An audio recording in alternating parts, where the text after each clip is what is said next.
Hello, c'est François et welcome back sur le podcast Pourquoi. Comme tu le sais, Pourquoi, c'est le podcast qui traite de la prise de décision. Prise de décision managériale, entrepreneuriale, création, créative, on traite de tous ces sujets-là.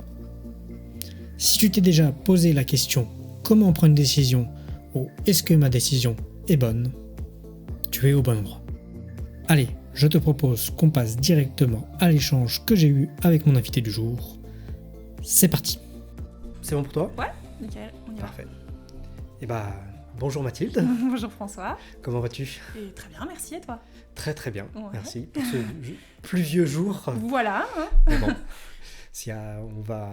on va ignorer ce mauvais temps breton. Exactement. Bon. Qui donne envie de rester au chaud. Ouais, tout à fait, ouais. Et merci de m'accueillir dans cette toute nouvelle boutique. Ouais, avec plaisir. Merci à toi. Oui, avec grand plaisir. On va sûrement en reparler, mais Ouais. j'ai plein de questions sur pourquoi la nouvelle boutique et tout ça. Donc, Parfait. Il y a des choses à dire. c'est ça. Ce que je te propose pour commencer, c'est peut-être de te présenter. Qui es-tu ? Eh ben, je suis Mathilde Lelièvre, j'ai 33 ans. J'ai créé Succulente il y a maintenant bientôt 8 ans. De formation, je suis architecte paysagiste. Donc, je suis dans la nature depuis toujours, on va dire. J'ai d'abord fait un BTS aménagement paysager, ensuite une école d'architecture du paysage, et après un master en médiation de l'environnement. Voilà. Okay. Et plutôt une formation qui me prédisposait à être architecte en bureau d'études, architecte paysagiste en bureau d'études. Ok. Donc à l'époque, plutôt derrière un ordinateur. Chose qui n'était pas très envisageable pour moi. Ouais. Voilà, d'où rapidement, je me suis dirigée vers le milieu de l'entrepreneuriat, on va dire ça comme ça, et de la boutique et des mains dans la terre. Ouais, parce que c'est justement, pour avoir regardé un peu ton parcours et tout ça, c'est vrai que tu as eu quelques expériences diverses, on reviendra là-dessus, mais tu es parti très très vite dans l'entrepreneuriat après tes études en fait. Tout de suite. On Tout va de dire que suite. j'ai jamais été salariée, à part des petits jobs pendant mes études, mais sinon j'ai jamais été salariée. Peut-être aussi,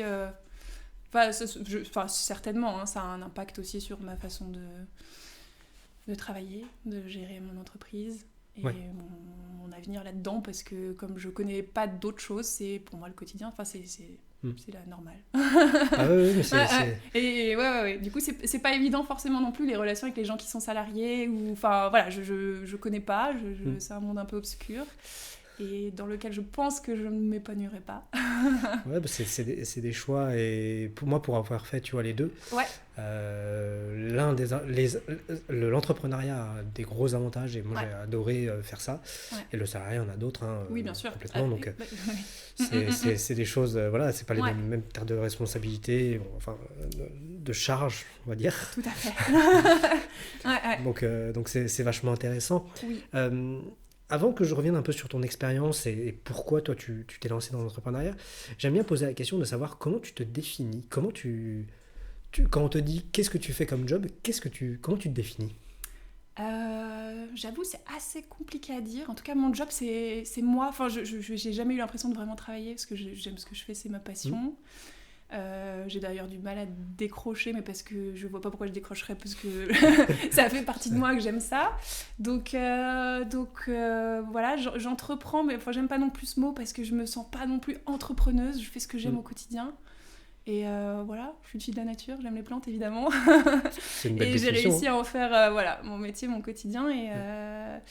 Et multitâche, je pense que je suis aussi une bosseuse, ça va de pair, donc forcément ça fait qu'aujourd'hui j'ai réussi à créer un espèce de milieu qui me permet de gagner ma vie, mais en même temps de m'épanouir. Et justement, si on revient, parce que tu nous expliquais sur ta formation que tu as été plutôt destinée à du bureau d'études, donc architecte paysagiste, ce qui est quand même très spécifique. Toi, qu'est-ce qui t'a amené un peu dans ce domaine-là, d'être, on va dire, amoureux de la nature en fait ? C'est rigolo, parce que c'est que des séries de coïncidences, de coïncidences, on peut dire ça comme ça. Ma famille. Alors pourtant j'étais en région parisienne, hein, dans un milieu assez urbanisé, mais tous les week-ends on était dehors, tous les week-ends on était en balade en forêt, on a une approche avec la nature, mon frère a fait les mêmes études que moi. Enfin, on est tous les deux paysagistes pour dire à quel point c'est important pour nous. Donc en réalité, c'est même plutôt moi qui l'ai suivi. C'est mon petit frère, mais lui, il a commencé en formation professionnelle en 3e dans le milieu du paysage. Okay. Moi, à l'époque, je voulais plutôt être vétérinaire, mais malheureusement, mon niveau en maths ne suivait pas. Donc, je me suis un peu raisonnée et je me suis dit que ça avait l'air sympa ce qu'il faisait. Donc, je l'ai suivi. Et puis, finalement, j'ai enchaîné sur 6 ans d'études. Ouais. Et ça m'a jamais quittée. Et c'était... non, sans regret. Et ce virus moi, ce que j'appelle un peu le virus dans l'entrepreneuriat, parce que tu me disais que alors souvent en fait, pourquoi je pose cette question, c'est parce que souvent dans les formations on forme à être salarié. Moi, c'est un peu ce que j'appelle là. Complètement. À part certaines formations, quand on parle d'école de commerce et encore il y a des filières aujourd'hui beaucoup plus entrepreneuriales, mais on forme souvent à être salarié. Toi, qu'est-ce qui t'a donner cette envie d'entreprendre, en fait, de dire en fait j'ai pas envie d'être salarié? Je rebondis là-dessus en plus. On forme pas beaucoup, on forme peu à être entrepreneur et encore moins à être commerçant. Ça, c'est encore un autre monde, mais tout à fait, oui. Il y a rien, à la fois tant mieux parce qu'au moins chacun définit un peu son métier de commerçant comme il le souhaite, mais il y a rien qui te forme à ça. Moi, j'ai eu une toute petite formation en BTS, donc là qui te forment à être plus sur le terrain, et en général les personnes qui font un BTS aménagement paysager, c'est pour être jardinier et souvent pour monter leur boîte. Donc là j'ai eu quelques petites notions à ce moment-là, mais vraiment primaires. Après effectivement en études de paysage aucune, et non, j'ai pas du tout l'âme d'entrepreneur, c'est rigolo. Donc j'avais pas pour but de créer ma boîte en sortant des études, pas du tout. Encore une fois, c'est grâce à mon frère, je lui dois beaucoup de choses. Non, je me cherchais, en master, j'ai fait un stage de 6 mois en parc naturel régional en Chartreuse. Génial, j'ai adoré. T'es dans la nature tout le temps, t'es dehors tout le temps, tu fais beaucoup de terrain. Je cherchais du coup un job plutôt dans cet univers-là, sauf que parc naturel régional, c'est dépendant de l'État, c'est un boulot de fonctionnaire, et il y a très peu de postes. En général, quand il y a des postes ouverts dans des parcs, en tout cas dans la filière paysage, les postes s'échangent entre parcs. Bref, je trouvais pas de boulot, donc je savais pas trop quoi faire. Je voulais pas tout de suite m'engager, justement être architecte paysagiste dans un bureau d'études parce que je savais que j'allais pas m'épanouir. Donc j'étais un peu perdue à ce moment-là. J'avais un petit job, je travaillais dans une ferme, mon frère travaillait dans un restaurant pour payer ses études à l'époque, et le restaurant cherchait justement cherchait quelqu'un pour mettre des plantes et décorer un petit peu leur salle de resto. Et mon frère m'a sollicité, j'ai fait grave, j'ai trop envie de faire ça, donc je l'ai fait, je me suis créé un petit statut de micro-entrepreneur à l'époque, j'ai commencé à mettre des plantes et là, pouf, c'était parti quoi. Donc j'ai pas créé de business plan, j'ai fait aucune démarche, ça s'est fait naturellement. Ils avaient un petit budget, je suis allée avec ma petite voiture à Rungis, j'ai acheté 3 plantes, j'ai cherché quelque chose à mettre sur les tables, j'ai découvert les terrariums, j'ai mis des terrariums, et là là le virus a commencé à me piquer à ce moment-là, mais tu vois, j'étais pas en mode je crée mon truc, je veux faire ça, et je vais créer Succulente, même le nom il est venu après, toutes les démarches et tout ça. C'est par opportunisme au sens positif du terme, complètement. Et opportunité plutôt opportunité, que je dirais, ce serait peut-être ce terme effectivement approprié. Oui. Et justement, parce que tu fais une petite pause parce que j'entends beaucoup de vibrations. C'est moi avec mon tabouret peut-être. Non, j'entends une petite vibration, mais je vais juste couper et écouter. Juste ma... Quand tu me parlais d'opportunité. Ouais, d'opportunité. Ouais. Voilà. Petite marque. Oui, du coup, justement, grâce à cette opportunité, tu découvres ce que tu me dis, ce que je comprends bien, tu découvres le terrarium. Ouais. C'est d'ailleurs quelque chose qui va te suivre. Et qui a fait tout ça aujourd'hui. Je lui dois beaucoup au terrarium. Oui, justement. Parce c'est assez dingue. Alors, je connaissais avant, de par mes études, de par tout ça. J'adore la déco, donc forcément, j'avais croisé l'existence du terrarium avant de commencer à en faire. Et donc, j'ai tout de suite, dès ce premier projet, commencé à en faire. Et je me suis dit, tiens, il y a quelque chose à développer là-dedans. À l'époque, il y avait assez peu de personnes qui en faisaient, qui en faisaient leur activité. Donc rapidement j'ai décliné quelques petites collections, je bidouillais des terrariums dans ma chambre et ça a fait que je me suis créé un petit site internet. Alors mes premiers clients ça a été mes amis, mes parents, ma famille, et de fil en aiguille la mayonnaise a pris quoi. Mais c'est ça que je trouve et que j'ai souvent des retours comme ça, et ce que je trouve assez dingue, c'est que en fait tu redécouvres, tu vois le terrarium Ouais. que tu connaissais, et tu vois, quand tu me dis, bah tiens, il n'y avait pas grand monde. Ouais. Mais en fait, pourquoi tu as comment tu as fait cette analyse de te Mhm. dire, ok, bah à l'époque il n'y avait pas grand monde, ce que je proposais, parce que Ouais. tu vois, Ouais. ça a quand même pris de l'ampleur, une très belle ampleur. Ouais. Et Je sais même pas si j'étais vraiment consciente qu'il n'y avait pas grand monde à l'époque, mais on en voyait assez peu. ok. Je pense à Pinterest, tout ça. Hein, Mm. je scrollais pas mal sur ce genre de réseau et j'en voyais assez peu, ou alors des terrariums très spécifiques de passionnés, enfin même qui font des vivariums, hein, qui mettent voilà, des grenouilles. Mais l'aspect plus décoratif, plus grand public, il y avait une grande boutique à Paris qui en faisait à l'époque. Je me souviens même que il proposait un job, je me suis dit tiens pourquoi pas, et après je me suis dit mais non, mais je vais les faire toute seule. Oui. Et tant mieux. Tant mieux. Et ouais, j'étais pas consciente de ça. C'est maintenant avec du recul que je me dis bah ouais, j'ai bien fait. Et puis c'est peut-être que maintenant je me rends compte qu'il y avait pas grand monde parce que j'ai été très fortement sollicitée très vite sur le terrarium. Donc forcément c'est que l'offre était pas très présente. Et voilà. Et j'ai encore une fois une opportunité. J'ai réussi à arriver avec le terrarium sur ce terrain-là, à ce moment-là, ce qui fait que ça s'est très vite développé. Après, c'est une opportunité que j'ai saisie aussi. Hein. Complètement. Voilà, Complètement, on était sans doute plusieurs à en faire à cette époque-là, et voilà, on n'a peut-être pas tous perduré. Mais ouais, c'était... Mais c'est vachement intéressant cette découverte de marché, parce que, alors si je mets des termes un peu économiques, même si je ne suis pas économiste en âme, tu as fait une vraie découverte de marché, à travers ta recherche Pinterest, en fait, tu t'es rendu compte qu'il n'y avait pas grand-chose, qu'il n'y avait pas beaucoup d'acteurs, et tu t'es lancé là-dedans, et tu as développé un secteur de marché qui est aujourd'hui... Voilà, et en plus, sachant que tu étais encore à l'époque, sauf erreur de ma part, sur Paris. Oui. C'est ça. Complètement. Donc tu as vraiment développé ça à Paris. J'ai vraiment développé ça à Paris. Ouais.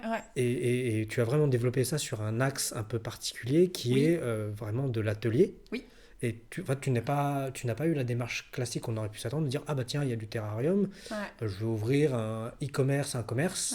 Et maintenant, tu es parti sur les ateliers. Ouais, parce que comme je te disais...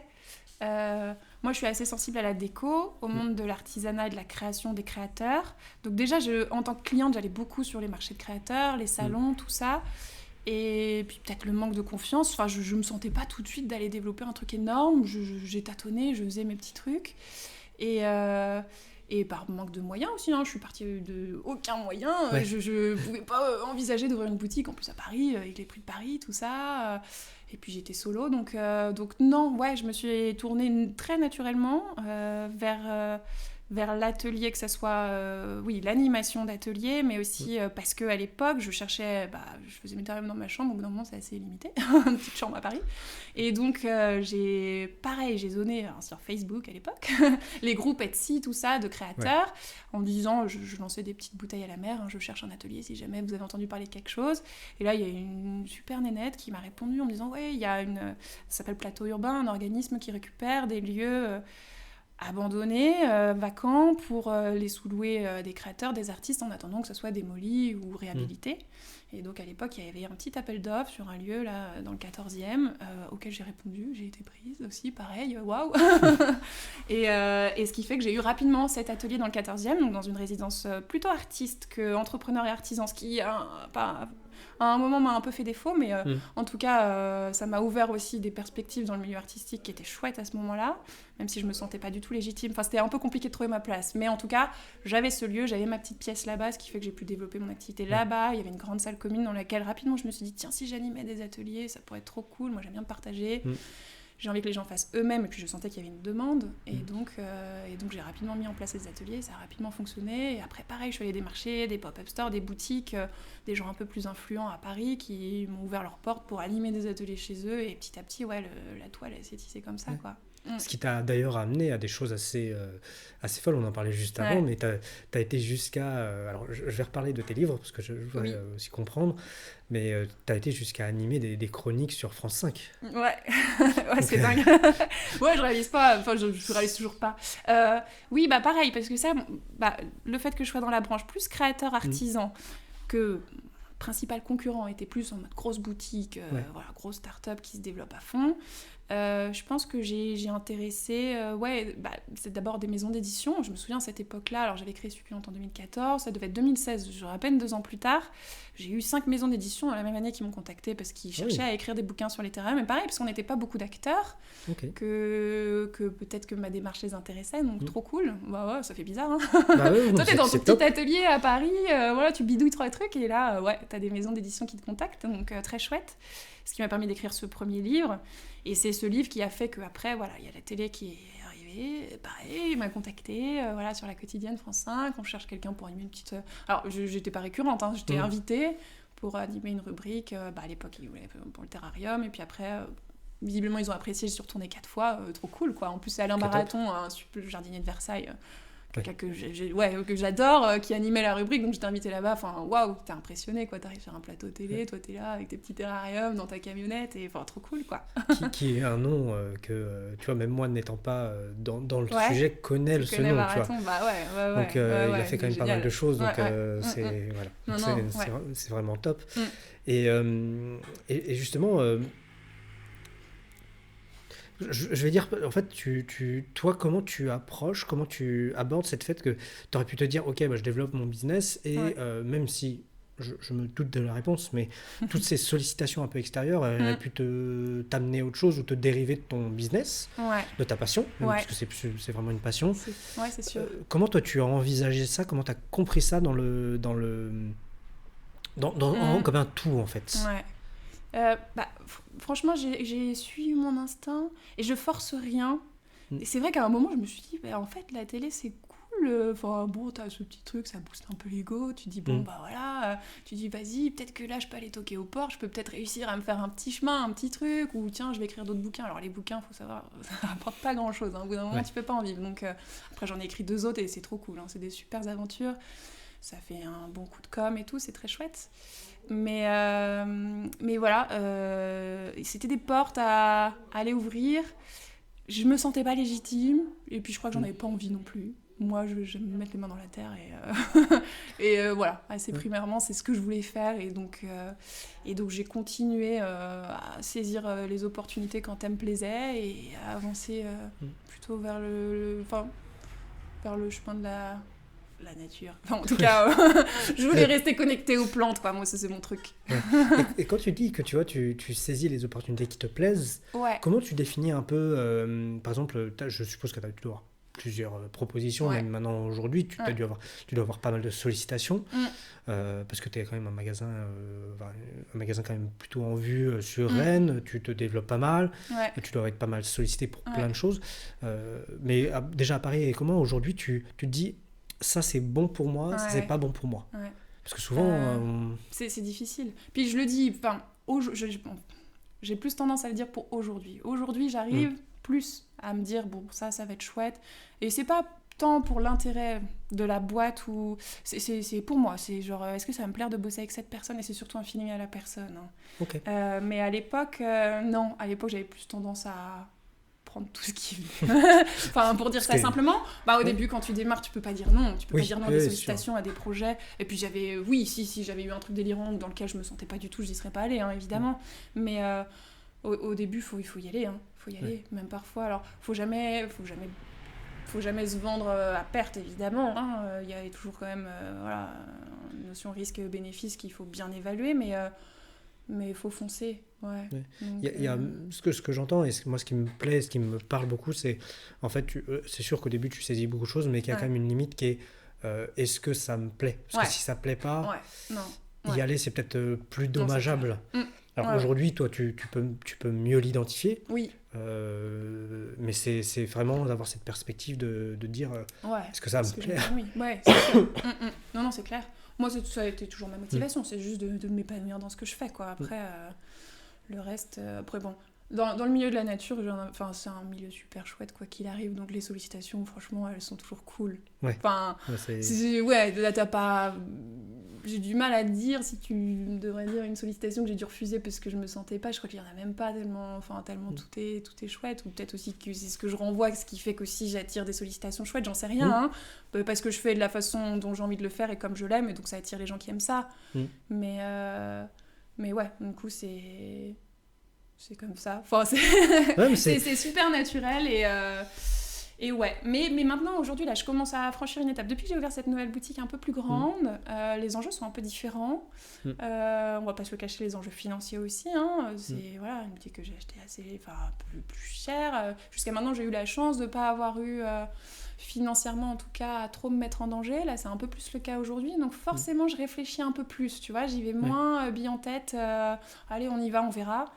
Voilà, je prends un peu plus de recul et j'arrive à dire ouais, donc du coup c'est moins pour mon bien-être personnel, mais en tout cas est-ce que ce projet, allez j'y vais machin, si on me sollicite sur Paris, ouais les frais de déplacement, les trucs, les machins, est-ce que y a un intérêt, est-ce que je devrais pas plus booster la boutique en attendant, enfin voilà. Là, c'est vrai que les enjeux sont... Enfin, c'est parce que les enjeux sont différents. À l'époque, j'avais aucun enjeu financier, j'avais rien. J'avais juste envie de me faire connaître et que ça marche et que je continue à faire ce que j'aime tous les jours. Donc, Puisque tu es propriétaire des lieux? Non, ouais. Non, j'ai pas encore gagné le loto. Non, mais j'ai racheté le bail, quoi. Le bail, et ça coûte cher. Hein. C'est un investissement. Après, tu le revends en partant, mais ouais, ça coûte une belle blinde. Et puis, c'est super aléatoire, en plus, en fonction du marché, en fonction de à qui tu le rachètes. Ouais. Et qu'il y avait avant, l'activité et tout ça. Donc voilà, là, ce qui était moins le cas dans l'autre boutique. J'avais racheté un petit bail, mais tout petit, c'était une toute petite boutique, donc forcément l'enjeu il était pas du tout le même, quoi. Parce que pour expliquer, mais on en reparlera, en fait tu as déménagé très récemment dans une boutique qui doit faire 180 mètres carrés. Voilà, 100 mètres carrés, alors que avant tu devais avoir peut-être 35 voilà. Alors c'est dans la même rue, mais en c'est juste en face, mais voilà, et donc c'est aussi un gros changement, même si à un moment il y a eu une deuxième boutique et je voudrais parler et revenir dessus, mais super. Mais justement, avant de revenir un peu sur tous les boutiques et de revenir un peu sur ce que tu disais, parce que ça m'intéressera de revenir un peu sur maintenant comment tu gères aujourd'hui dans l'état avec ce que tu disais, l'impact financier. Mais déjà, pour revenir sur ton expérience, tu as eu aussi un grand changement qui a été d'un départ de Paris pour venir sur Rennes. Pourquoi? Ça a eu des raisons professionnelles, personnelles? Personnelles, choix de vie. Paris c'était chouette, hein, j'aurais pu continuer dans mon petit atelier, je crois qu'il est encore toujours là, le bâtiment n'a pas été réhabilité, enfin voilà, non ça aurait pu être chouette, mais non c'est plus personnel, mes parents sont ici. D'accord. Et puis je me sentais pas légitime, mais j'avais pas envie de me développer sur Paris, j'avais pas envie d'ouvrir une boutique sur Paris. Enfin, de toute façon, j'ai jamais eu envie vraiment d'ouvrir une boutique. Enfin, pareil, c'est l'opportunité qui s'est présentée, je l'ai saisie et je regrette pas. Hein, mais ouais. C'est une question. Comment tu es passé des ateliers à la boutique, en fait? À la boutique, ouais. Et ben, je me baladais dans une rue à Rennes, j'ai vu un gros panneau à louer sur une boutique, je me suis fait, allez, pourquoi pas. J'ai appelé, il se trouve que l'agent immobilier était pas loin, on a visité, j'ai fait, ok, trop cool, on y va. Non, mais parce que si je travaille la plante, ça s'expédie pas. Enfin, j'ai fait l'expérience d'expédier via Nature et Découverte une année... des kits terrarium, parce que les terrariums clairement tu peux pas les envoyer tout fait, sinon ça arrive dans un sale état. Donc moi en tout cas je peux pas me développer, et tant mieux dans cet univers là, dans tout ce qui est internet, je peux rien faire à part mes ateliers, les gens peuvent s'inscrire sur mon site, acheter des cartes cadeaux et venir les acheter à la boutique, mais c'est assez difficile d'expédier des plantes. Donc rapidement, je me suis dit, il va me falloir un lieu physique. Mais j'ai d'abord cherché des ateliers à Rennes en me disant, je vais être tranquille dans mon atelier, je vais participer comme d'habitude, je vais continuer de faire des salons, des marchés de créateurs et des ateliers pour continuer de vivre comme ça. Mais au bout d'un moment, tu vis, mais tu vis pas non plus très bien. C'est assez aléatoire. Et puis quand je vois avec le Covid, tout ce qu'on a traversé, les salons et marchés de créateurs, ça a pris un sacré coup, donc pas trop de regrets. Et voilà, comme je te disais, je me baladais, j'ai vu cette boutique trop chouette, justement le droit au bail était pas très cher, le loyer était pas très cher, je me suis dit tiens, vas-y, on essaye et on verra. Puis en plus c'était, je me rappelle quand tu es, alors pour expliquer, c'est un peu comme ça que moi je t'ai connu aussi, c'est parce que ma compagne est très fan de tes plantes, une grande cliente, voilà. Et du coup en fait elle m'en avait parlé quand tu t'étais installée, et puis on est venu voir, et c'est vrai que toi tu es sur en fait... faut qu'on fasse quand même la différence sur... tu n'es pas fleuriste, non. Je pense pas. Non. Tu n'es pas fleuriste, tu vends vraiment des plantes. Des plantes, ouais. Donc il y a vraiment une distinction, et sur Rennes, je dirais que... il n'y a pas trop. Il y a quelques ventes de plantes dans les fleuristes, des choses comme ça, mais il n'y a pas vraiment ce créneau, quoi. Non. Il n'y a pas beaucoup, même à Paris un peu plus évidemment, mais il n'y a pas souvent. Peut-être parce qu'il n'y a pas de formation. Fleuriste, fleuriste, t'as plusieurs formes, enfin, t'as plein de formations, t'as plein d'écoles différentes. Des formations qui te forment à vendre des plantes, à de la jardinerie. Tu dois avoir des petites formations professionnelles, mais t'as rien de très concret. Donc peut-être que c'est pour ça. Peut-être aussi que c'est du milieu du vivant, que ça attire pas forcément tout le monde, parce que c'est une énorme contrainte quand même. Moi, j'achète pas des trucs qui arrivent en carton que je peux déballer. Et c'est un boulot aussi. Je dénigre aucun commerce, mais voilà, faut les arroser, faut aller les chercher toutes les semaines. Enfin, c'est une contrainte, comme la fleur, c'est une énorme contrainte. Et ça, je ne réitérerai pas l'expérience, mais ouais. Du coup, peut-être que c'est ça. Effectivement, encore une fois, je suis sur un marché où il n'y a pas grand monde. Et je crois que je ne supporterais pas qu'il y ait trop de monde. Enfin, de mon caractère, la concurrence et tout, je crois que je n'ai pas les épaules, j'ai pas... Enfin... Peut-être que ça le ferait, chacun fait ce qu'il veut, mais en tout cas, moi je continuerai à faire comme je fais les choses, et voilà, tu vois... Oui, parce que tu as aussi une identité, moi j'appelle une patte, mais très à toi, et ce qui est super, moi je trouve, j'aime quand ça bouge. Ce qui est top. Tu vois, moi je me vois pas derrière mon comptoir à attendre. Je veux créer des événements, je veux qu'il y ait des ateliers, j'invite des créateurs, comme j'ai eu la chance de faire plein de marchés de créateurs avant, j'ai plein de copines créatrices, je les invite à faire des animations dans la boutique. Enfin, je veux que ça soit un lieu vivant, je veux pas... Je veux pas juste attendre le client et vendre mes plantes. Enfin... Mais c'est aussi pour ça que je trouve moi vachement intéressant, c'est que en fait de ce que je vois, mais après c'est un point de vue extérieur et tu me dis bien sûr, alors je vais même déplorer, tu as à peu près trois business, qui est bien sûr la boutique, donc la vente en direct, la partie atelier, qui est comme ça que moi je t'ai aussi connu, parce que on a un terrarium de chez toi, voilà. Donc il y a aussi cette partie atelier qui était jamais fait sur Rennes, que je connaissais pas, peut-être qu'il y en avait, mais je connaissais pas. Et il y a également, mais là c'est moins sûr, donc tu me confirmes ou pas, tu fais aussi de la déco de boutique, carrément. Des ventures, parce que on a vu ça un peu fleurir sur Rennes, justement. Donc c'était, t'as aussi cette avenue là, donc en fait t'as plein de choses t'as pas juste la boutique en fait. Non. Bah non, comme je disais, je pense que j'y arriverai pas. Enfin, je tournerais en rond, ça m'épanouirait pas assez. Donc le côté atelier, on fabrique nos terrariums aussi, ça aussi c'est une énorme contrainte, mais qui est trop chouette. Tous les jours, on a les mains dans la terre, on fabrique ce qu'on vend. Par contre, sur les grosses périodes comme Noël, faut anticiper, faut y aller. C'est pour ça que je recrute à ce moment-là. Mais voilà, donc on fabrique ce qu'on vend. Après, je vends aussi des plantes que j'achète simplement. Il y a la partie animation d'atelier et la partie de plus en plus B2B professionnelle, parce qu'on m'a contacté, pareil, un peu naturellement. Je veux mettre des plantes dans mon resto, dans ma boutique, est-ce que vous pouvez me faire ça ? Oui, carrément. Et d'ailleurs, c'est rigolo, c'est la première chose que j'ai faite en créant Succulente, mais voilà, ça m'a amené à venir décorer un resto, après un deuxième, tiens, qu'est-ce qui t'a fait ça ? Et petit à petit, j'ai développé vraiment cette partie-là. Donc ça soit, je fais encore un peu d'aménagement, j'ai jamais vraiment fait, parce qu'en sortant de mes études, j'ai tout de suite je me suis un peu plus spécialisée dans la plante d'intérieur avec le terrarium, mais je fais encore un peu d'aménagement extérieur, de balcon, de terrasse, quand j'ai de la demande. Et après, toute cette partie pro en resto, j'ai décoré des grands restos qui ont ouvert à Rennes récemment, trop cool. Alors après, il y a les contraintes des pros, donc ça m'a amené aussi à travailler plus de l'artificiel, que ce soit en plantes vertes d'intérieur artificielles ou en décoration de façade. Oui, effectivement, je fleuris aussi des façades. Et du stabilisé, j'ai développé aussi toute une partie murs végétaux en stabilisé. Alors stabilisé, c'est des plantes qui subissent, dans lesquelles qu'on trempe dans de la glycérine, on leur fait faire différents bains pour les figer, donc elles sont plus vivantes, mais c'est du vivant, donc l'aspect est complètement naturel, mais il n'y a aucun entretien derrière, puisqu'elles ne vivent plus. Donc c'est génial, on peut faire des grands murs de mousse, et là, je suis pas mal sollicitée en ce moment sur cette partie-là, et c'est chouette. C'est chouette, ça me fait voir plein d'autres choses, parce qu'au quotidien de la boutique, parfois ça peut être un peu redondant, et donc là, surtout la partie pro, c'est trop cool. Mais c'est là où je retrouve le côté très entrepreneur, même si c'est peut-être pas le terme, c'est de se dire, en fait, quand on en parle, le cumul d'activités fait que, en fait, t'as plein de branches, et ce qui est top, quoi. C'est trop cool. Tu t'épanouis vachement. Tu t'épanouis vachement. Mais parfois, j'ai des petits trucs de me dire, purée, pourquoi je fais tout ça ? Si j'avais gardé ma petite boutique, et j'aurais plus de temps pour moi, je serais un peu plus tranquille, mais bon, je crois que non, je suis là où je dois être. C'est l'équilibre qui est toujours un peu dur à trouver. Forcément. Donc, t'as des moments de doute. Et quel a été le déclencheur? Parce que comme on en discutait, la boutique, tu avais donc une petite boutique dans la rue juste en Ouais. bas.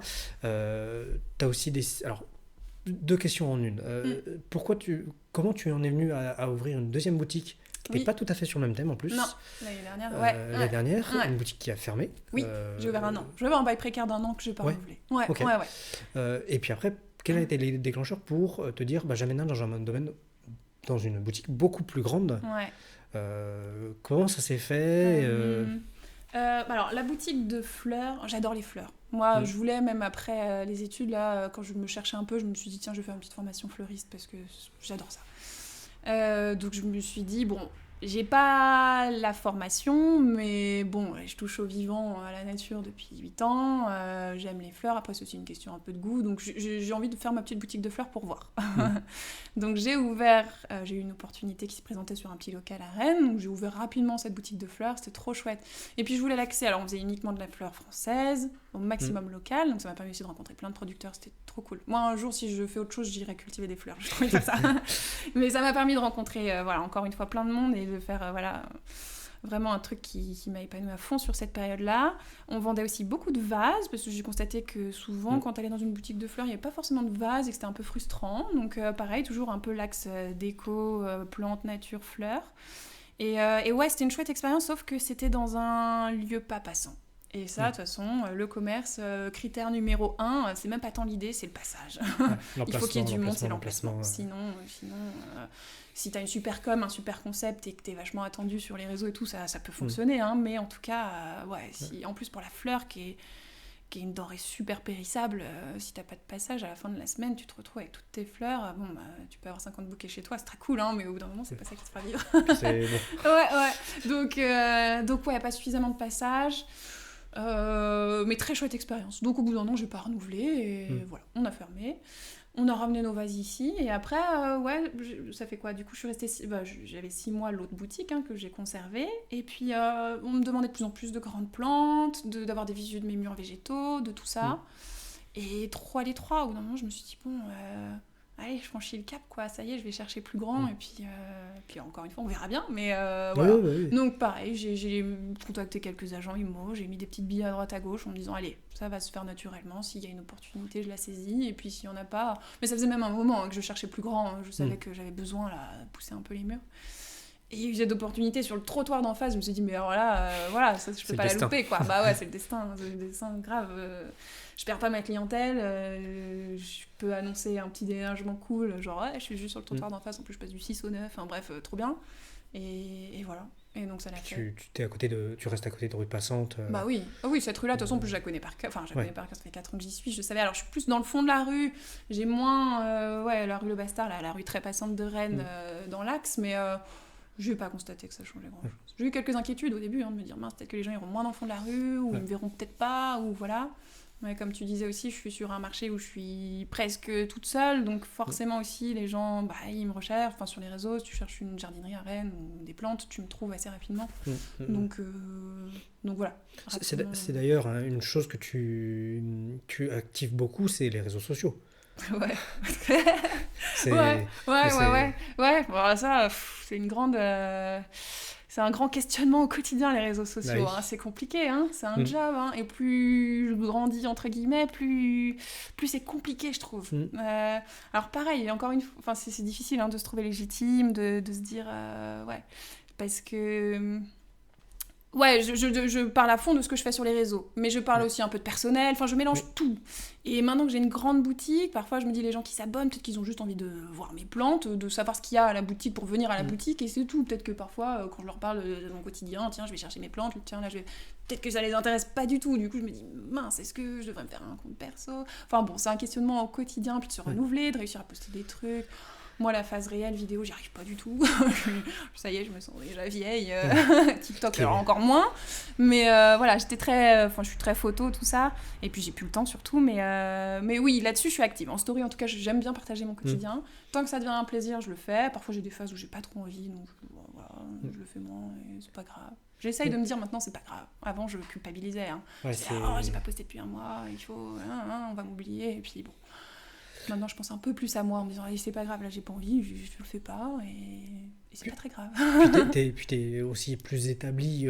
Ça aurait Oui, été en aussi. début, Ouais, carrément. faut effectivement se Ouais. faire connaître, mais aujourd'hui, je suppose que Oui. tu dois avoir une clientèle de base récurrente. Ouais, oui, carrément. Après, je connais pas la périodicité. Mm. Une personne achète une plante toutes les combien, mais je pense que moi et ma compagne, on Ouais. n'est pas un bon exemple. Mais voilà. Il y en a que je vois toutes les semaines, hein. Ouais, non, mais oui. Bon, après, puis il y a du monde à Rennes, hein, quoi qu'il arrive, et comme dans le centre-ville, il n'y a pas beaucoup de propositions sur la plante. Oui, on a des clients récurrents, les gens nous ont pas oubliés, et ils nous trouvent facilement, même si je renouvelle pas les réseaux sociaux, ça c'est sûr. Ouais. Les réseaux sociaux, c'est surtout les clients qui passent quasiment toutes les semaines, qui aiment bien voir les nouveautés, et voilà. Et les autres, c'est ceux qui sont là aussi depuis longtemps, et qui aiment savoir les dessous aussi. Je cache rien, hein. Je suis assez transparente là-dessus, alors j'essaie un peu de cacher quand même, la vie privée évidemment, parce qu'en plus ça n'intéresse personne, mais je cache rien du quotidien, de tout ça. Mais il y a des choses, et tu vois, c'est plus un retour d'expérience, c'est Ouais. que, tu vois, ma compagne te suit et apprécie aussi un peu ces phases-là, de ne pas juste voir des plantes, alors elle aime beaucoup les plantes, c'est sûr, mais c'est aussi c'est très attaché à l'intuition personnelle, donc à ta personne en fait, qui est aujourd'hui, alors on pourrait mettre une théorie stratégiser, c'est ça, et dire voilà, c'est peut-être souhaité, mais je pense que c'était pas souhaité initialement que ce soit vraiment attaché à toi. Je pourrais faire genre, hein, mais oui. Mais c'est mais non, ce que je comprends, c'est que c'est du nature, en fait, c'est naturel, quoi. Complètement. C'est toi sur le compte, et ça se voit parce qu'en plus, et ça je peux encore en témoigner, c'est que c'est toi qui réponds, par exemple sur Instagram, c'est toi qui réponds, donc et ça je le lâcherai pas. Tu vois, l'année dernière, j'ai pris pour la première fois une alternante, Laurane, qui est super, en communication digitale. Et c'est de ma faute, hein, mais j'ai pas réussi à lâcher. J'ai pas réussi à lâcher les réseaux sociaux. Alors elle m'a fait une super stratégie, on a défini des choses à poster, elle m'a fait plein d'idées sur le coup de cœur de tel client, de machin, des trucs qu'on peut faire trop chouettes, mais j'ai pas pu déléguer cette partie-là. Et je pense que j'y arriverai jamais. C'est souvent compliqué. C'est compliqué, et puis je tiens ça depuis le départ, et c'est ce qui fait que, peut-être le côté authentique... mais qui questionne plus. Maintenant que j'ai un truc un peu plus pro, un peu plus sérieux, une grande boutique, une offre assez variée, je me dis, bon, parfois, peut-être qu'il faudrait retrouver... Et justement, c'est la première fois, là, j'ai fait appel à une photographe, déjà, qui va venir me faire une série de photos que je puisse publier, parce que j'ai plus le temps, et que là, j'arrive pas à trouver l'inspiration, j'arrive plus, là, je suis tellement dans autre chose que, voilà, il me faut quelqu'un pour prendre du recul et pour voir la boutique d'un autre œil. Donc j'ai une photographe, voilà, et j'ai pris aussi deux super nanas qui vont me refaire un peu mon identité visuelle, ma charte graphique, parce que ça, pareil, c'est un truc que j'ai bidouillé depuis le départ, succulente, avec mon père, oh bah tiens, t'aimes bien les plantes grasses, les succulentes, et vas-y, on s'appelle succulente et on verra, voilà, sur un bout de canapé, on a fait ça un soir. Mon identité, mon logo, c'était des copines dans le lieu où j'étais à Paris, là, dans la résidence d'artistes, qui me l'ont pareil bidouillé. Enfin, voilà, ce qui fait qu'aujourd'hui, j'ai envie de... Alors, pas de créer une marque, parce que j'aime pas trop ce mot, mais de créer un truc un peu plus... avec quelques limites... Enfin, qu'on reconnaît un peu plus, même si je pense qu'on me reconnaît, mais en tout cas, un peu plus cadré. Ouais. Et ça se voit, tu vois, je vais prendre l'exemple qui est alors les personnes ne le voient pas, mais qui est derrière toi. T'as aussi, t'as l'air d'avoir un univers un peu graphique assez affirmé, parce que que je décrive derrière, là on fait le podcast dans ton magasin, là où il y a des ateliers où tu prépares les terrariums, et en fait devant moi, derrière toi, tu as un grand mur bleu avec des fleurs peintes en bleu, et ça, qui est magnifique, hein. Mais tu vois, c'est pas, on se dit, oh bah tiens, c'est pas vert, c'est pas des fleurs, enfin c'est pas des photos de fleurs. T'as l'air d'avoir un univers graphique assez identifié. Ouais, carrément. Alors ça, je tiens à le dire, c'est Camille de Chandor, qui se trouve en Normandie, qui fait des illustrations notamment, qui se lance dans les fresques, et j'adore son univers, et c'est trop chouette. Bah pareil, c'est l'univers de la création, moi c'est un truc que je resterai toujours attachée à ça, et je lâcherai jamais, et donc voilà, c'est une copine qui m'a fait cette fresque, et je savais que je voulais un truc fait par elle, un truc de créateur qui permettrait de m'identifier. Et c'est des bouts de trucs. Et c'est aussi ce qui fait l'identité de succulente.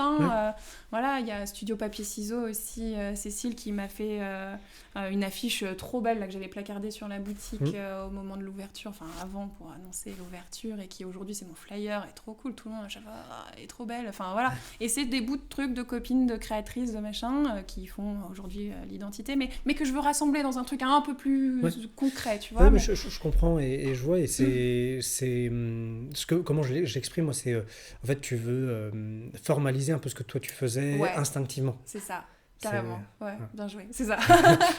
J'ai Bon. du mal à trouver les mots parfois. Mais formal.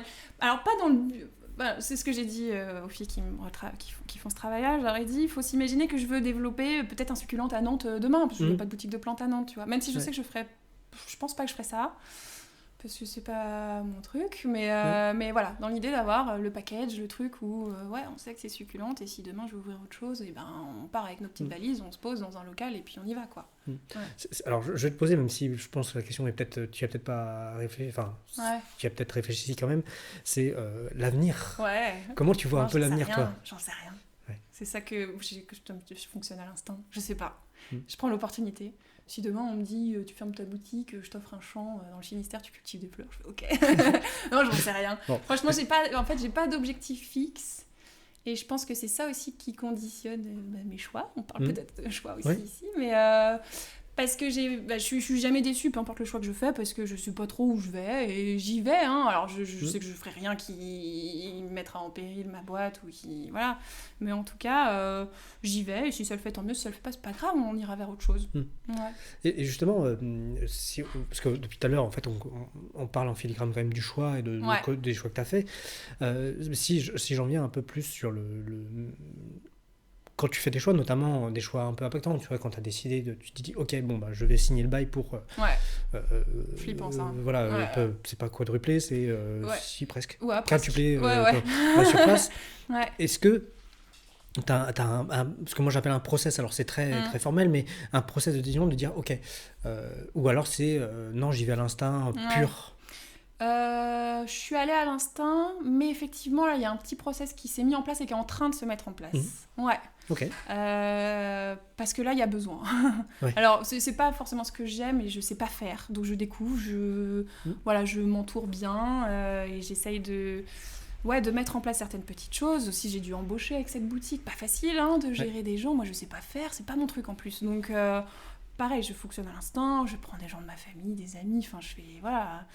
Mais ouais, là, il y a des choses qui doivent se mettre en place parce que, enjeu financier, enjeu de développement, puis maintenant j'ai une famille, donc forcément, tu te poses un peu des questions différentes. Et puis t'as l'envie de te développer, enfin, forcément. Oui, il y a quand même cette envie qui est naissante. Oui. Elle y est, sans savoir vers où je vais vraiment, mais oui, j'ai envie. Et je me questionne, alors est-ce que je développe plus la partie pro ? Ça j'aimerais bien parce que je m'épanouis à fond, c'est trop cool. Là, dans 2 semaines on va à Paris poser 18 mètres carrés de murs végétaux, ça va être trop chouette, tu vois, j'ai trop hâte. Et ça c'est quelque chose de cool, mais en même temps j'ai envie de développer à fond la boutique, j'ai un potentiel énorme, on n'a pas fini encore les travaux, il y a encore plein de place à exploiter, plein de choses à faire et voilà, donc il y a tellement de choses à développer et à mettre en place que je hiérarchise et que je fasse un process, je sais pas trop ce que... c'est un gros mot pour moi, mais en tout cas je le vois qu'il faut que j'arrive, même mon temps de travail, au bout d'un moment je peux plus travailler non-stop, il faut que j'arrive à déléguer aussi, ça c'est pas facile, surtout quand t'as ton petit bébé depuis le départ et que tu te dis bon voilà, tu fais ton truc à ta façon, c'est dur, j'arrive pas. J'arrive toujours pas, même si je fais totalement confiance à 3 filles avec qui je bosse, c'est génial, mais j'ai du mal à pas être derrière, quoi. Et en plus, et je reviendrai sur le process, en plus, tu le mentionnais que tu embauchais des gens de ta famille, mais tu bosses avec, ou tu as bossé avec ta mère et ta belle-mère. Ouais, aussi. Il y a ma belle-mère qui a la boutique qui est là. C'est aussi... C'est très particulier aussi. Ouais, mais moi ça se passe trop bien. Donc c'est trop tant cool. mieux, mais oui, ça écrit tout double. Si ça le fait pas, c'est compliqué parce que les enjeux pro qui rentrent dans la sphère familiale, je pense que ça peut mal se passer. Mais non, ça se passe super bien avec ma belle-mère. Mes parents, ma mère était là au début de l'aventure et puis mon père il m'a aidé à faire tous les travaux. Ils sont géniaux. Enfin, c'est pour ça que je suis là. C'est la meilleure des familles, mon frère et mes parents, ils sont trop cool, quoi. donc ils m'aident à fond. Et si j'ai un conseil, c'est de bien s'entourer quand tu pars là-dedans. D'aimer ce que tu fais, de bosser à 100%, de faire plein de concessions, de pas... Voilà. De toute façon, le métier de dirigeant d'entreprise, c'est de faire des concessions et de l'arbitrage. Moi, j'appelle ça... Il faut avoir envie de bosser.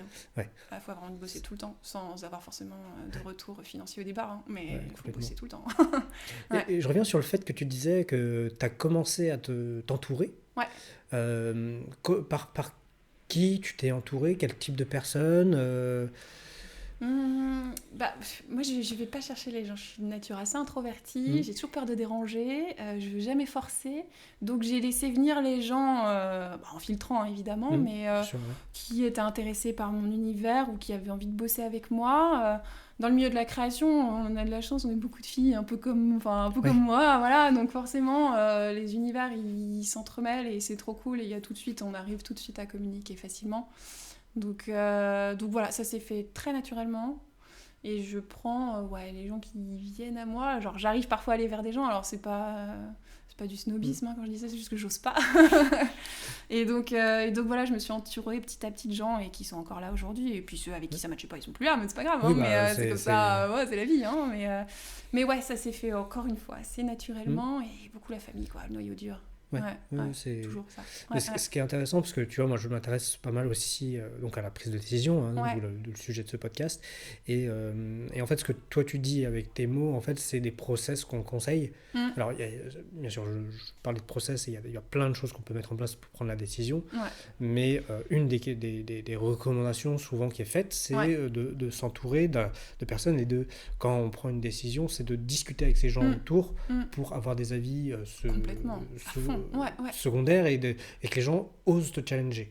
En fait, c'est ça. Et en fait, ce que tu me dis avec tes mots, c'est en fait, que tu as mis ça en place et ça te permet de prendre des décisions un peu plus éclairées. Après, c'est toujours toi qui prends la décision, je suppose. Mais... un peu plus éclairé. Mais c'est pas toujours évident. Hein. Ma mère, c'est quelqu'un qui a un petit peu peur. Donc forcément, au début, quand je lui dis, là, j'ai créé une petite micro, je me lance, elle me dit, continue quand même de chercher à côté un boulot. Ça serait bien au début de commencer à être salarié pour te faire un peu d'argent, pour après voir si ça te plaît ou pas.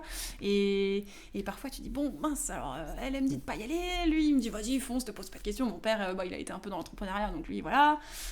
Mon frère qui fait son petit bout de chemin. Enfin, c'est pas. T'as tous les avis aussi. Et quand toi, t'as du mal à prendre ton propre choix et que tu sais pas où tu vas, tu dis j'écoute qui, je fais comment. Et tu suis ton instinct. Au début, c'est moins facile. Maintenant que la route est un peu plus tracée, tu te poses moins de questions, quoi. Et puis les gens ont plus confiance et ils voient le bagage. Et tu échanges ou tu intègres des gens un peu plus. Je vais dire business, même si c'est pas le terme, mais ayant pas trop. Okay. Mais parce que je trouve pas beaucoup de temps. Alors, le temps, quand on le veut, on le trouve. Hein. Mais t'as une certaine limite. Moi, j'ai cet âge, une certaine limite à un moment. C'est compliqué. Hein. J'aimerais faire partie de réseaux. En master, j'avais intégré un réseau de, comment on appelle ça, une pépinière là, de start-up. C'est rigolo, hein, parce qu'à l'époque, déjà, je voulais créer un lieu dans lequel les gens pourraient venir jardiner dans les centres-villes. J'avais déjà des idées. Hein. Je lançais déjà des trucs, hein, sans être convaincue, mais je lançais des trucs. Donc, j'avais participé à un concours. Du coup, je me souviens, j'avais vu le gars de The Family et tout. J'étais dans la pépinière Microsoft et c'était trop cool, mais j'étais aussi dans le milieu dans lequel je me retrouvais pas du tout. Il y a que des start-upers, des gars beaucoup dans le numérique et tout. Moi, mes questions étaient plus artisanales, commerce déjà à l'époque, donc c'est dur de s'y retrouver. Hein. D'ailleurs, dans les podcasts aussi, c'est souvent dur de s'y retrouver. J'écoute beaucoup de podcasts, les TED conférences et machin. Je suis très intéressée par tout ça aussi. Hein. Mais je sais plus où on voulait en venir. Tu t'es entouré de personnes un peu plus business. Du coup, ça m'est arrivé d'en croiser. J'ai jamais réussi à garder les liens. En tout cas, je fais pas partie de groupes. On m'a contacté, j'ai essayé, mais c'est pas compatible avec ma façon de faire les choses pour l'instant. Donc non. Après, il y a mon père qui a créé des boîtes. Il y a mon conjoint qui est en train de créer qui a ouvert son restaurant. Enfin, je suis dans un milieu quand même où on parle de ça. Hein. On est tous indépendants. Et voilà, mon frère aussi, il a eu sa boîte de paysage. Donc mais à proprement parler, très business, non. À part mon comptable, mon banquier au début. Ce qui sont peut être de bons conseils aussi. Voilà, qui ont été de bons conseils, mais après ça, non, j'ai jamais eu. Enfin, je l'ai fait un peu via des écrans. Mais c'est... Alors, moi, tu vois, quand j'ai créé ma boîte, on a pris le pas inverse, mais nous, on était dans le numérique, donc plus facile. Donc, beaucoup, très réseau, et ça nous a beaucoup servi, hein, je ne le cache pas. Mais c'est vrai que c'est un constat, et tu vois, on en parlait juste avant. J'ai fait un podcast avec Sabrina de Micelle qui avait, alors même si elle n'a pas de boutique physique à proprement parler, donc elle vend en boutique mais pas sa boutique à proprement parler, du moins au jour de ce podcast. En fait, on parlait aussi du métier de commerçant qui est très différent de chef d'entreprise, je vais dire de service. Parce que commerçant, et la preuve c'est qu'on est dans ta boutique aujourd'hui, c'est que il faut quelqu'un dans la boutique. Bah ouais. Alors, peut-être à un certain stade tu seras plus active vraiment, mais il y a quand même une nécessité d'être présent. Les ateliers, je suppose que c'est beaucoup toi qui les fais encore. Oui. Donc il y a tous ces éléments-là, et ça, ce qui fait que ça laisse moins de temps. Et je pense qu'après avoir fait une journée de 10h, 19h, sortir en réseau... ouais, c'est compliqué. Voilà. Non, complètement. Commerçant, c'est du terrain. Hein. Donc, t'es dedans, et effectivement, puis maintenant que j'ai une petite fille, en plus. Alors là, justement, ce qu'on se disait, maintenant, ça y est, je délègue, je commence à faire en sorte que la boutique soit autonome, que j'ai plus besoin d'y être autant, ce qui me permettra peut-être aussi de développer tout ça. Et là, je sens que j'ai des besoins, donc il va falloir que j'aille voir, que je m'entoure, que je participe. Mais bon, il y a la question de la légitimité, de j'ose pas, enfin, c'est pas forcément évident. Mais après on s'entoure aussi d'autres commerçants, on échange, on essaye d'apprendre un peu comme ça, en picorant à droite à gauche. En écoutant des podcasts. En écoutant des podcasts. Des TEDx. Ah, c'est trop bien les TEDx. Moi je peux zoner dessus pendant des heures. Alors moi récemment, ça fait longtemps que je suis pas allée, mais je me suis dit avant de faire le podcast, putain, je vais essayer d'en chercher sur les choix, comme ça j'aurais peut-être quelque chose à dire. Mais c'est trop bien, c'est génial. Et podcast beaucoup. Quand tu fais des terrariums à longueur de journée, au bout d'un moment, écouter ta playlist, t'en as marre, donc tu te mets du podcast, c'est trop chouette. Alors parfois à la fin du podcast, tu te dis mais qu'est-ce que j'ai écouté, j'étais tellement concentrée dans ton truc que t'as rien enregistré, mais au moins t'as un truc qui tourne et t'as un truc, et ça rentre et c'est bien. Et moi j'écoute beaucoup de podcasts quand je fais du sport. Je vais courir et je me mets ça, et c'est pareil, des fois je suis pas du tout concentré, mais des fois je me dis, et puis je m'embarque dans le truc, puis je cours machinalement, et je fais ça c'est bien, ça c'est bien, et puis bon, mais c'est aussi une certaine acculturation et des apprentissages, donc c'est vachement intéressant, moi je trouve. Tout ça. La curiosité, c'est important. Je l'ai lâché un peu là, parce que c'est compliqué au bout d'un moment. Quand t'as trop de choses à faire. Mais il faut réussir à prendre ce recul, hein, c'est important. Je le vois, même de couper. Moi, je fais ce que j'aime au quotidien, puis je suis entourée de nature. Donc, il y a plein de gens, leur coupure, c'est ça. Moi, c'est mon quotidien, donc c'est trop chouette. C'est pour ça que parfois j'ai du mal à me dire, couper pour aller quoi faire. Oui, bon, je vais aller me balader en forêt, ça va être trop chouette. Mais c'est important quand même d'avoir ces moments où, d'écouter autre chose, de voir autre chose, de prendre du recul. À Paris, j'arrivais. Parce que la sollicitation, elle est énorme. À Paris, t'as des trucs à faire. À Rennes aussi, hein, mais j'ai plus de mal là, à prendre la décision de me dire tiens, je vais aller me faire une expo, tiens là je vais aller écouter ça, parce que tu te fais happer aussi par le quotidien, toutes les tâches à faire, les mails qui s'accumulent, les trucs, et puis maintenant que je développe la partie pro, les devis, les machins, ça me prend du temps. C'est une grosse phase. C'est une grosse phase quoi. Donc là je suis dans la transition où c'est hard, mais je sens que c'est nécessaire, donc faut faire des compromis. Et si une de mes dernières questions serait si demain tu devais conseiller à quelqu'un qui souhaite se lancer dans un commerce ou dans un peu pas dans le secteur d'activité forcément dans lequel tu es, mais si dans le commerce, dans quelqu'un qui a envie de se lancer, quel serait un peu le conseil que tu donnerais, ou les pièges à éviter? Faut aimer ce que tu fais. Pour le vendre, il n'y a rien de mieux de toute façon. Moi, je te dis, je suis assez introvertie, je suis assez timide. Quand j'avais les premiers clients qui rentraient dans la boutique, j'étais là, oula, comment je vais leur parler, qu'est-ce que je vais dire. Alors après, j'avais participé à des salons et tout, ça m'avait quand même un peu initié à l'acte de vente, de machin, je savais un peu comment ça fonctionnait, mais c'est compliqué au début quand t'as des gens en face de toi, t'es là, bon, et si t'aimes ce que tu connais ton produit et que voilà, là, ça se fait assez naturellement. Alors après, quand tu te lances dans un commerce, j'imagine que t'aimes ce que tu fais, encore heureux, mais en tout cas, quoique, il y en a qui veulent faire juste du business et qui se disent, tiens, je prends un endroit passant, un produit qui marche bien, je vais le vendre, on verra. Mais en tout cas, quand tu te lances comme ça, un peu en solo, un peu de manière artisanale, d'aimer ce que tu fais, de prendre sur toi, c'est pas forcément évident, t'as tout type de gens qui viennent te voir et il faut composer. Alors moi c'est un trait de caractère chez moi, j'aime pas décevoir les gens, j'aime bien qu'ils soient contents, alors à chaque fois j'arrive un peu à composer, mais oui, tu dois gérer du public, quoi. Tu dois gérer du public, donc ça et puis de faire des longues journées, hein. Après ça dépend de ce que tu vends. J'ai fabriqué, quand j'ai eu la boutique au début, j'ai fait quasiment 3 ans toute seule dans la boutique, à devoir et faire les ateliers, et fabriquer, et vendre ce que je fabriquais, et aller faire les achats, et aller machin. Enfin, c'est... La plante et la fleur, on a aussi ça, d'aller faire nos achats, d'aller chez les grossistes tôt le matin pour aller chercher tes fleurs et machin, et... Tu vas où c'est où sur Rennes parce que... À Cesson, il y a des grossistes à Cesson, 2 grossistes de fleurs, 1 de plantes.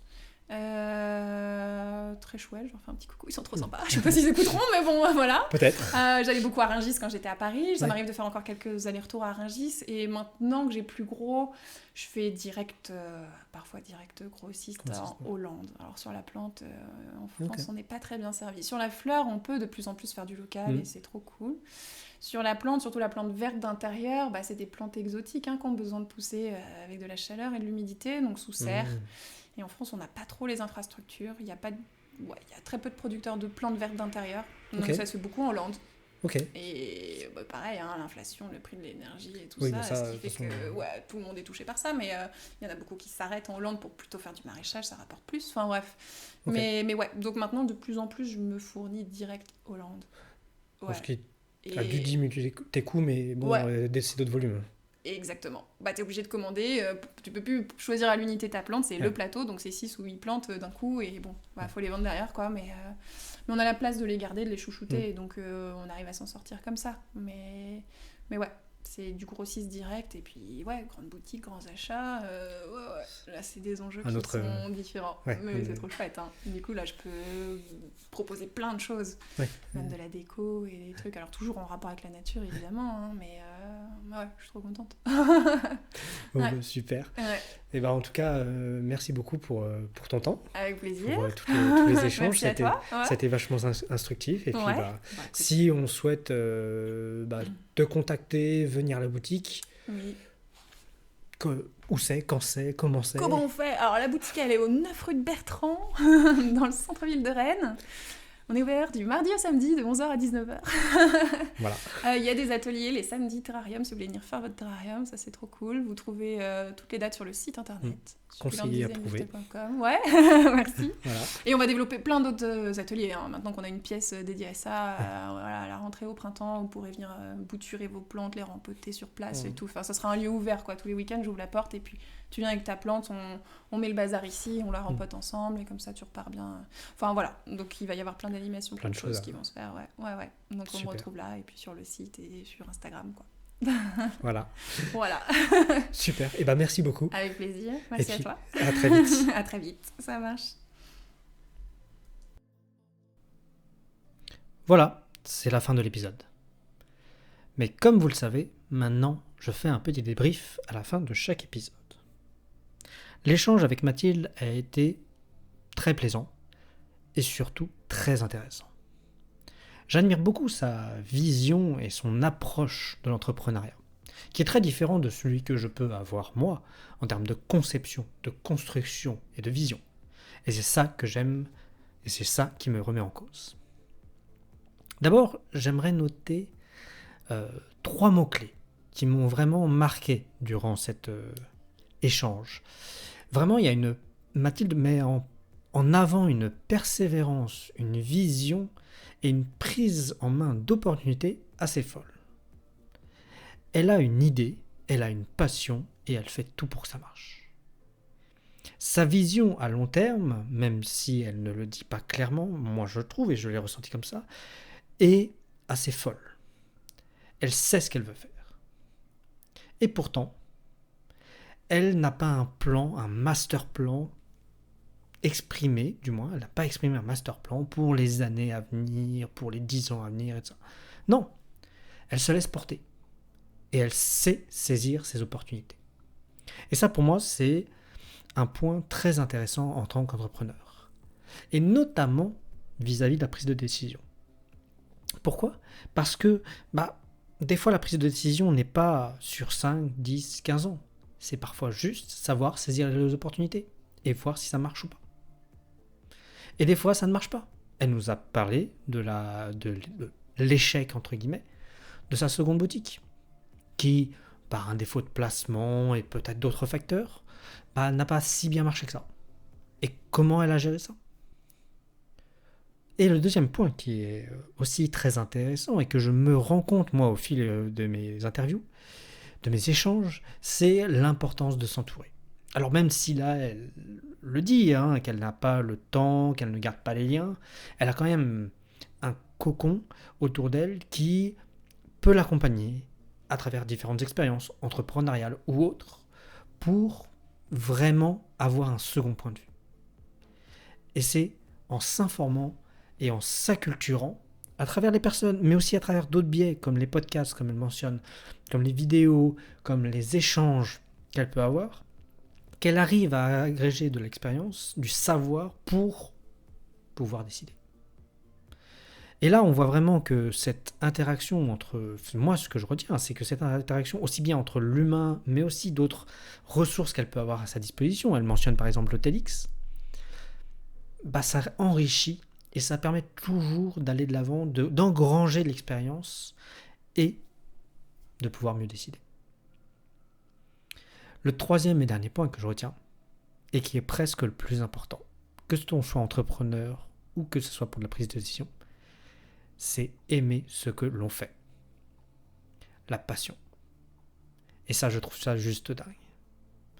Elle montre une passion folle pour son art, pour son métier, qui la pousse, en fait, qui la pousse à tester, à essayer des choses et à toujours faire ce qu'elle aime, ce qu'elle fait de plus en plus. Et c'est super sympa. Ça se sent quand on échange avec elle. Ça se sent quand, si vous passez dans sa boutique, et ce que je vous invite à faire, ça se sent quand vous échangez avec elle dans sa boutique. Mais là, moi, je l'ai ressenti vraiment au travers de l'interview. Donc voilà. Voilà un peu le débrief que je pourrais faire de cet épisode. Et vous, qu'en avez-vous pensé ? Allez, à la semaine prochaine. Voilà, c'est fini. Bon, premièrement, j'espère que cet épisode t'a plu, que tu as pu apprendre des choses, que ça a pu t'inspirer. Et bien sûr, si tu as aimé cet épisode, n'hésite pas à le partager, à liker, à le partager, à liker, et tu as compris, à le partager. Ça m'aiderait grandement, en tout cas, si tu le fais, ça serait cool.